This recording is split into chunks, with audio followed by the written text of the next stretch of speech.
Falegnameria Paludetto. Da più di 60 anni. Il legno su misura a casa tua. TG Plus News edizione di Venezia, buonasera. In apertura del nostro notiziario la cronaca. Taglio del nastro oggi del nuovo ponte ciclopedonale Chirignago-Catene. Un intervento importante che si inserisce nel piano di sicurezza e di riqualificazione di un progetto complessivo riguardante la viabilità e la fruizione delle strade in tutto il territorio comunale di Venezia.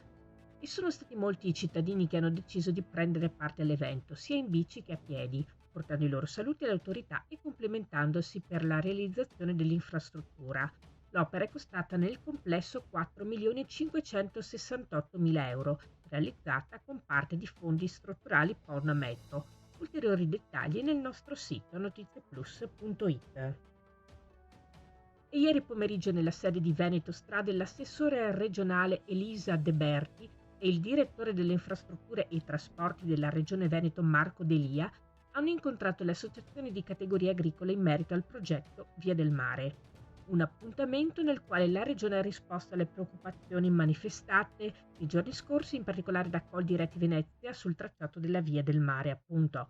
L'incontro è stato utile e necessario per fare il punto e concordare una linea che vada nella direzione della tutela dei nostri soci e di tutti gli agricoltori che saranno interessati da questo tracciato. Su questa impostazione, ha detto Tiziana Favaretto, presidente Coldiretti Venezia, l'amministrazione regionale converge e ha dimostrato, oltre alla disponibilità di ascolto, anche l'impegno di operare in concertazione.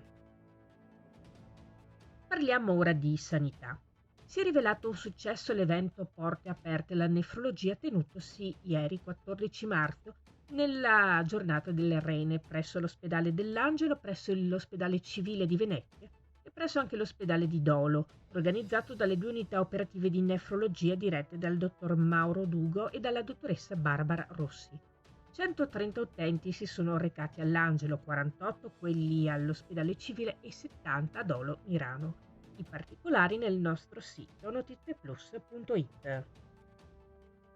E la Giunta Comunale di Venezia nella sua ultima seduta, su proposta dell'assessore ai lavori pubblici Francesca Zaccariotti, degli assessori alla coesione sociale Simone Venturini e al patrimonio Paola Marr, ha approvato due delibere relative ai progetti di fattibilità tecnica ed economica redatti da Insula SPA per garantire la prosecuzione degli interventi di manutenzione diffusa dell'edilizia residenziale in terraferma, centro storico e isole, in particolare per gli interventi urgenti oppure a guasto chiamata. La somma complessiva ammonta a 2.400.000 euro. Questa era la nostra ultima notizia. Grazie per averci seguiti. Arrivederci.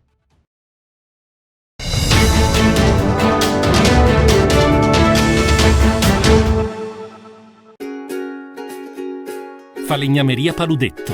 Da più di 60 anni. Il legno su misura a casa tua.